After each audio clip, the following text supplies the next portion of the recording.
पाकिस्तान की ओर से तो आप लोगों की ओर से खुद ही दावा किया गया था कि उस पर लगाम कस गई है, सीज फायर है। उसके बाद अब वहां से आतंकवादी, चूंकि लगातार भारत सरकार की ओर से उनको मारा गया, तो वहां से कम, ये तो होम ग्राउंड किलिंग की बात हो रही है ना, कि किस तरह से वहां के आतंकवादी ही निकल कर आ रहे हैं और अचानक से मारने के बाद वो छिप जा रहे हैं।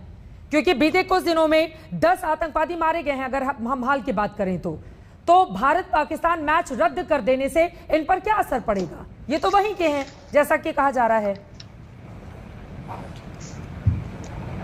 देखिए, इसीलिए मैं कह रहा हूं कि अब ये लोग उस एक्सटेंट पर आ गए हैं जो इनका आखिरी हथियार है। परंतु निश्चित रूप से सरकार ने इनको ऊपर से लेकर नीचे तक जिस स्तर तक नियंत्रण किया है, यहां भी पूरा नियंत्रण होगा। मगर सोच साहब की बात से मैं थोड़ा विरोध रखते हुए कहना चाहूंगा, बिल्कुल सही बात है कि बातचीत से ही कोई रास्ता निकलना चाहिए। पर यह बताइए, आपने अभी स्टालिन और उनके ज़माने का जिक्र कर दिया। जनाब, जब ये देश आज़ाद हुआ था 564 रियासतें थीं, सारे के सारे मामले सॉल्व हो गए। हैदराबाद भी सॉल्व हो गया, जूनागढ़ भी सॉल्व हो गया, गोवा तक सॉल्व हो गया। एक कश्मीरी क्यों अटक गया? इसलिए कि यहां नेहरू जी ने हस्तक्षेप किया कि बातचीत ही होगी, बाकी कुछ नहीं होगा। बाकी जगहों पे बातचीत भी हुई, जब बातचीत नहीं हुई तो एक्शन भी हो गया। मगर यहां बातचीत ही करते रहे और बातचीत से आज तक मामले को लगा रहा। जहां तक मैच की बात है तो चित्रा जी, एक चीज मुझे और याद आती है मैच के संदर्भ में। सरकार इस विषय पे जनता की भावना के अनुरूप निर्णय लेगी और बीसीसीआई यद्यपि एक स्वायत्त संस्था, पर सरकार उसको उसके अनुसार निर्देश देगी। पर याद करिए, अभी अभय दुबे जी बोल रहे थे ये कश्मीर में आतंकवाद की शुरुआत 90 से नहीं हुई। मुझे याद है 1983 में भारत और वेस्ट इंडीज का एक मैच हुआ था श्रीनगर में, वनडे मैच। ये वर्ल्ड कप के जीतने के बाद की बात है। वो मैच बीच में अबेंडन कर देना पड़ा था क्योंकि मैच में भारतीय टीम की हूटिंग ही नहीं हो रही थी, पाकिस्तान जिंदाबाद के नारे लग रहे थे।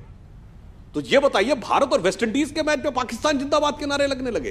क्या उस समय हम नहीं समझ पा रहे थे कि क्या हो रहा है? और अभी जो सुशील पंडित जी ने बताया, 2008 में किसकी सरकार थी अभय दुबे जी? प्रदेश में भी और केंद्र में भी, जब उन लोगों को बहाल किया। और मैंने जब क्रिकेट मैच की बात बताई तो 83 में किसकी सरकार थी? तो आंखों देखे हुए आप बढ़ने दीजिए और फिर आप कहिए कि हम बातचीत करते रह रहे हैं और बातचीत की बजाय वो आग फैलती चली जाए। और उसके बाद जब आज ये स्थिति आ गई और हमने एक सख्त कदम उठाया और जो हालात में बदलाव आया है, अंतर्राष्ट्रीय स्तर से लेकर सुरक्षा के स्तर से लेकर डेवलपमेंट के स्तर तक, वो 2019 के बाद आया है। और अब ये आम लोगों के ऊपर भी जो हमले शुरू हुए हैं, सरकार इसका भी प्रभावी उत्तर आपको आने वाले दिनों में अभय दुबे जी, मैं आपके पास आऊंगी सुधांशु जी, लेकिन जो बातें कही गई हैं सुशील पंडित की ओर से, उसका भी तो जवाब दीजिए। उन्होंने कहा कि कागज पर दस्तखत कर देने मात्र से कुछ नहीं होता है। क्या बदला? अगर मौजूदा स्थिति इस तरह की है कि वहां पर बड़ी तादाद में लोगों को पलायन करना पड़ रहा है, तो फिर आप लोग भी तो कमजोर साबित हुए फिर।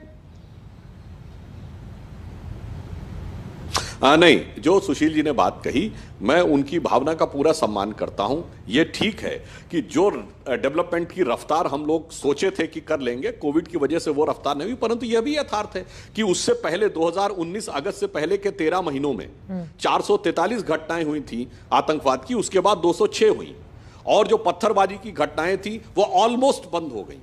अगर आप ये देखें तो आप वो जुमे की नमाज के बाद मस्जिदों से निकलता हुआ हुजूम किसी को भी मार दे, इंस्पेक्टर अयूब पंडित वगैरह की तरह, अब वो नजारे नजर नहीं आते। अब आईएसआईएस और पाकिस्तान के झंडे दिखना बंद हो गए, वो नारे लगना बंद हो गए। तो एक बदलाव आया है। मगर अफसोस एक और बात है, ये सिर्फ एडमिनिस्ट्रेटिव पॉलिटिकल मामला नहीं है, ये एक मॉरल मामला भी है। जब तक भारत के अंदर के राजनीतिक दल इस ढंग का आचरण करते रहेंगे कि आतंकवादियों को लगेगा कि उनको आइडियोलॉजिकल कवर मिलता है, तब तक उनके हौसले बुलंद रहेंगे। जो आपने कहा ना कि वो घटना करके आम आदमियों के बीच में, यही एक अफसोस है कि दुनिया में आतंकवाद से लड़ता हुआ कोई दूसरा देश नहीं है जहां राजनीतिक दलों में आतंकवाद को लेकर मतभेद हो। और यहां अभय दुबे जी की पार्टी, एक लाइन और कह दूं, यहां तो मजेदार बात यह है कि अफजल को फांसी भी यही देते हैं और अफजल के समर्थन में बयान भी इन्हीं के नेता देते हैं। उसी सरकार के केंद्रीय मंत्री शशि थरूर और मणिशंकर अय्यर बयान देते, फिर कहते फांसी भी हमने दी।